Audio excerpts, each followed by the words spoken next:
Hey guys, welcome to another SUP boarder video. This video is going to be all about giving you a bit of market insight to what might be happening and coming your way in the future. Yes, on SUP boarder we do loads of paddleboard reviews, loads of technique videos, but we also do a lot of videos that you, the paddlers, will watch, but also the industry will watch as well. In this video, we're going to be looking at the new pump from Scoprega. Scoprega are the brand that brought you the Bravo Super Pump and lots of other pumps as well. They've been making pumps for many, many years now, and we have used a lot of their pumps in the past. This is their newest pump that they brought to market. And what's so different about this pump is it's made of recycled aluminium. So very different from all of the other pumps and the pump manufacturers on the market. Scoprega are really trying to push to a better environmental carbon footprint. They're trying to reduce a lot of their plastic, and they have found that by using recycled aluminium, this is aluminium is what you call Circal aluminium. It's from a brand called Hydro who make the aluminium. This aluminium has a much lower carbon footprint. Aluminium is much easier to recycle than plastic is, so they've done a lot of research and they found that going down this route is a better route for them to make more sustainable pumps for us in the future. And obviously it's a lot harder wearing than any of the other plastic pumps on the market, including their award-winning Bravo Super Pump. So these pumps are called the GMNX and the GMNXS. You probably guessed the difference. One is small and the other is bigger.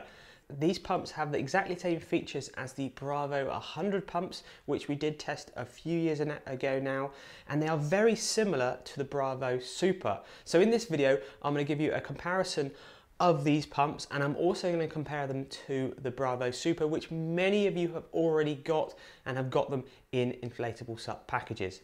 So again, remember this video is going to be for a bit of interest for you to see what might be coming around the corner, and it's also going to be of interest to brands looking at maybe getting this pump and putting it in their packages for us all to get hold of. So looking at the features that these pumps have and the stuff that they've got on them. So these are two-way pumps like all of the pumps in the market now. They pump on the upstroke and on the downstroke, and there's a lever to you can turn it down to pump just on the downstroke, and you slide it up to pump on a single stroke. Very common, a lot of other brands, and obviously you've probably seen this on a lot of your other iSUP pumps already. Built-in pressure gauge, these pumps are rated up to 27.5 psi. They have an inflate and a deflate you can put up on the handle as well. The hose that comes with standard with them is an anti-kink hose. It's the same sort of hose, again, on all the Bravo pumps and the other Scoprega pumps in the past. The foot pegs are nice and wide, so it's easy to get your feet on them. And they are swept back a bit, which does help when you're pumping as well to get your weight on the pump. The top handle is much wider and much longer than the other pumps in the market, again, especially comparing it to the Bravo Super. It's a lot easier to get your body weight onto, and you can actually force the pump down very easily. And they've got small finger sort of recesses in the bottom there to give you a bit of grip. Main pumping chamber is a 2-litre one on the NX, and the smaller S version is a 1.5 litre. So it's just a shorter pump. The advantage of going for a shorter based pump is it really to do with your overall height. If you're a shorter based paddler, you're not going to find it so easy to get your body weight over a longer pump, and maybe you're not even going to be able to pull that pump up fully to fully get the air in it to push the air into your board. So therefore you'd be better off going for a shorter based pump. If I got the Bravo Super up here, this is the original one. This is the one that won our tests years and years ago. To give you some comparisons between the Bravo Super, which again many of you have already got, compared to these other pumps. The cylinder chamber size, remember this is a 2-litre one and a 1.5 litre one, it's actually a 2.1 litre chamber, so it's slightly bigger on the Bravo Super. The weight of the pump, this weighs 1.44 kilograms.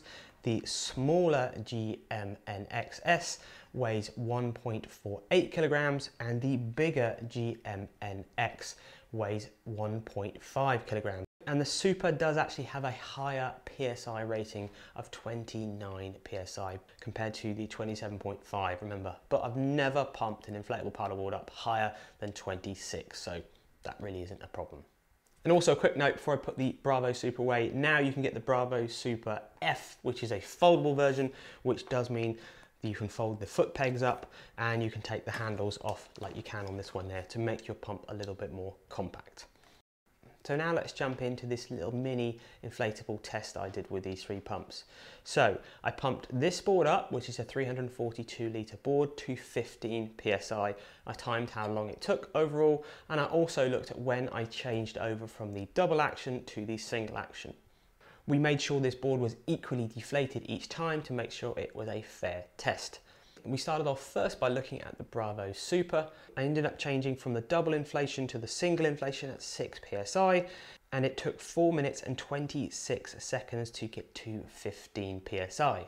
Then I moved on to the GMNXS, which is the shorter, smaller version. I also switched that one from double action to single action at 6 PSI. That's when it felt naturally that I should switch it over. And it took me 4 minutes and 52 seconds to get the board 342 litres to 15 PSI.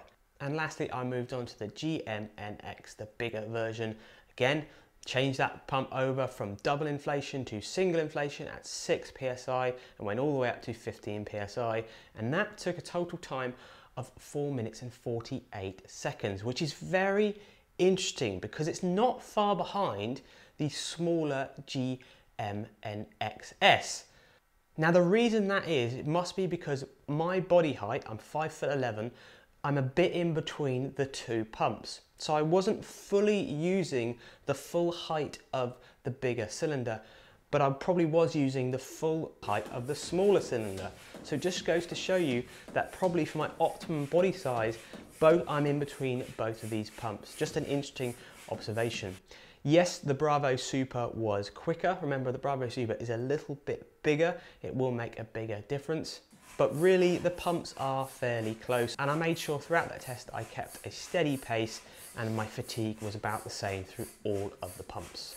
Looking at the pros and cons of using these pumps, definitely the biggest pro is actually the weight of the pump isn't actually as much as you think a full aluminium pump body would be. And the other pro off of that is obviously you've got this great pump that's super, super hard wearing.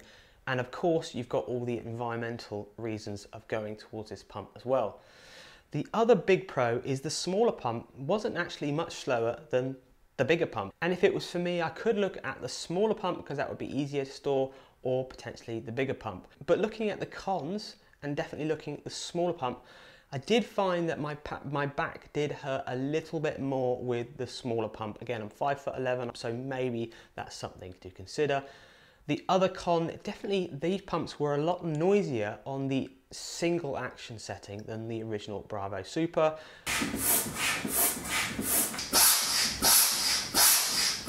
These pumps are actual sample pumps, so maybe they're going to get quieter, but they did have quite a funny sort of high-pitched noise when the air was coming out. And the lever to go from double action to single action is definitely easier on the original Bravo compared to these pumps. But again, these were sample pumps, so maybe in production the pumps will be slightly easier to rotate.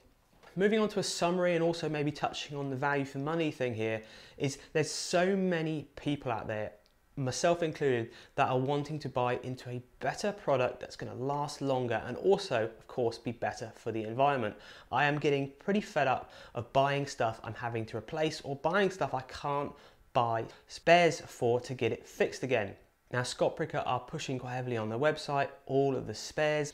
Also, on the feedback on the original Bravo Super that we've had for many, many years, again, we have done nothing to that pump and that pump has lasted really well. So there's no reason why these pumps shouldn't last even longer. It's also great how you can access the bottom of the pump, you can unscrew the base, the top, you can get in and grease it, so you can get to those parts that potentially, if they ever do need replacing, they can be replaced.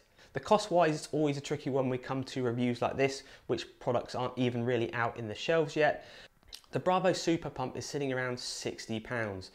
If this pump was coming into the market or was available to us to buy, at around 80, 90 pounds, I would still feel that would be value for money because I'm willing to buy into a better pump again that's going to last longer and be better for the environment. So I do think a lot of people out there who are wanting a better product will be looking at this. It's great to see Scoprega really thinking about how they can improve their products, but not only improve them for the user, but also improve them for the environment.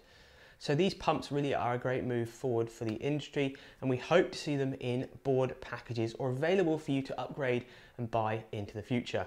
If you've seen these pumps, used these pumps, or have seen other rival brands that have got pumps like this, please let us know, because at the moment, Scoprega are the guys who are pushing the industry forward. I hope you found this review interesting and informative. It's something different, an industry insight into what might be coming into your iSUP packages next year. We'll see you soon on another SUP Water video.